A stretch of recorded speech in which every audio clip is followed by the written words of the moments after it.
Grizzlies fans, welcome into another Grizz Game Day update. Joining me today, Zora Stephenson. I'm so excited to talk to you today as the Grizzlies take on the Bucks for the second and final time this regular season. But Zora, it's not really the Grizzlies versus the Bucks.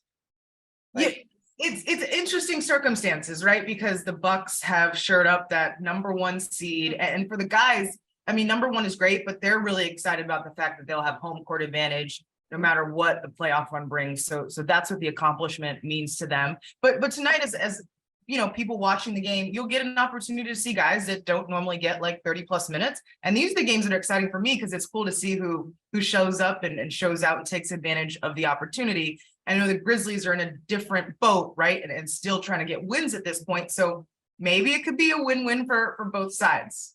Yeah. So you guys have already locked up number one overall in the whole entire NBA, one in the East, of course. The Grizzlies are one win away from also securing that home court advantage come the playoffs. They could, with a win tonight, I don't want to go into like everything if like the Kings lose, but with a win tonight, they would clinch that number 2 spot in the West, which would bring them home court. And that would be the second time they did it like 2 years in a row, which is pretty cool. And the reason we're talking about not like really the Bucks is simply because Grayson Allen is out, Giannis is out, Pat is out, Drew, Brooke Lopez, and Chris Middleton all out today. For us, Zora, it is Santi Aldama who's just doubtful at this point. He got hurt, sort of hurt in the last game. He didn't return in that second half. So if you were to look at the guys who are playing for the Bucks today, it's obviously not going to be the same type of game that we had back in December. That one was 142-101. You weren't there that game, which made me so I wasn't, and no one wants a repeat of that game, do they? That's who you're rooting for. Yeah, right. The Grizzlies probably would, but it's not that same team that's playing.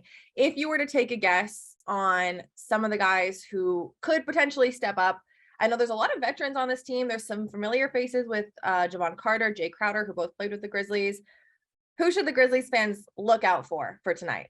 Yeah, and well, Kelcey, the reason that this question is so hard is even though there's guys that are not on the injury report, I know the Bucks like number one priority right now is keeping everyone healthy. So if it's someone who's even remotely in the regular rotation, I'd be surprised to see them play their regular minutes. Now, Jay Crowder did talk after shoot around today, and he said he's excited for these last 2 games because remember, he joined the team late after the All-Star break. And so he hasn't had a ton of time to understand the system, to even get up and down. I mean, right? He wasn't playing NBA basketball for most of this season. Yeah, he was doing a ton of, workouts and stuff, but it's different when you're on the court. So he's actually excited to get up and down, to make sure he understands all the schemes and the things that the Bucks want to do. So if the coaches line up with what he's thinking, maybe then we do see some extended minutes from Jay Crowder. And I think that could be fun both for Bucks fans and Grizzlies fans who have a connection to Jay as well. Yeah, especially too, because John Morant still talks about how much of a leader that Jay was like coming into his first year. And so that relationship is always fun to watch. And then Jevon Carter, he is still like the Grizzlies fans. I don't know how I can explain this to you. They love him. Like his family is still in Memphis. He's this like defensive menace. And I know we probably won't get the regular Jevon Carter minutes, but like Memphis fans love him, Zora. Love. Well, he's a joy to watch, and I almost think I think he's like annoying on defense. I asked him, I'm like, do you ever think you're just annoying? I mean, that's how it looks to me. I would not want to be on offense when Jevon Carter is guarding me.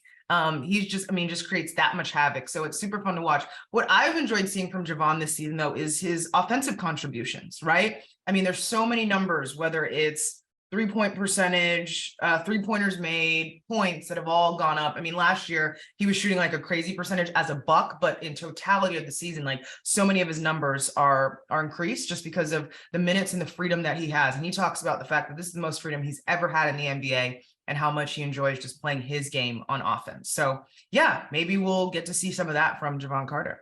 Talking about another guy who is kind of annoying on defense is Dillon Brooks. The Grizzlies pretty much have everyone in today, other than like the guys who haven't been, like Steven, Brandon. Right. So they've got Ja, they've got Jaren, they've got Dillon, they've got Dez. And so I think they're looking so, and you mentioned it with like some of the rotation guys, like really try and get in a group before you hit the playoffs. One thing that they need to address, I'll say today, is that they have dropped double-digit leads in the last 3 games. So a full 48 minutes is needed today. And I think even going into this game, not overlooking your opponent when you have so many guys sitting and the importance of that coming into it. I'm going to ask from your side, if the Bucks do like blank well, they'll give them a chance to win tonight. So offense, you got to feel it, right? There's some nights where it's just not your night. So especially with guys that aren't necessarily always in the rotation, if they can slow down some of your firepower, protect the paint, and that's going to be hard to do without Brook Lopez because the Bucks are not dependent, but they're so used to having that force down low. So who's going to step up and protect the paint without Brook being available tonight? And how is the top of the key defense, right? The point of attack. Like how are you going to guard John and Desmond Bain and Dylan Brooks and all those guys? So point of attack, protecting the paint and rebounding, like one opportunity, one shot, and get a rebound and try to go. The offense, maybe, it's guys that haven't played together, but what you can control is what you do on the defensive end. Man, you brought up Brook Lopez, and I think all the chatter around the league right now is like the defensive player of the year stuff is Brook Lopez and Jaren Jackson Jr. It would have been so fun to see them go, head to head ish, but like just see their defensive presence on both sides. And unfortunately, we're not going to see that tonight. It would have been fun. Maybe in the finals. Give me one. Speaking into existence. Give me one single like matchup that you're excited to watch tonight.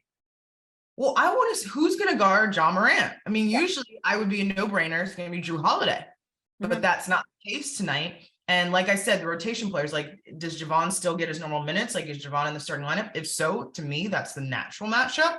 But then, like, I've talked about the fact that the Bucks kind of have secured their spot. They really want to stay healthy.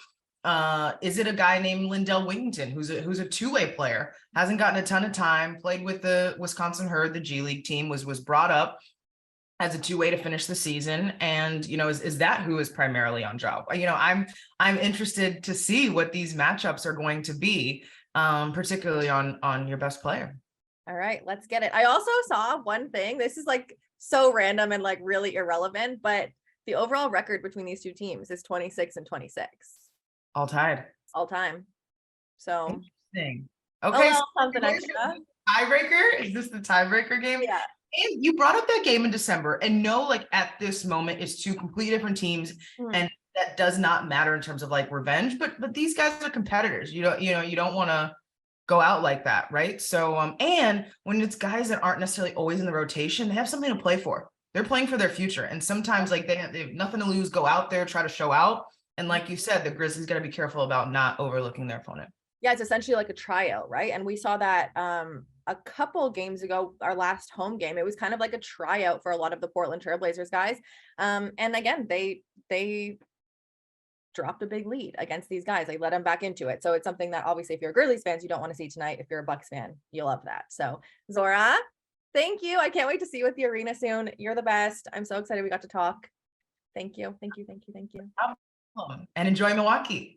Thank you. It's sunny and beautiful here. I hope everyone at home is staying nice and warm and safe. This one tips off at 7 p.m. Central Time. You can get it on Bally Sports and the Bally Sports Plus app.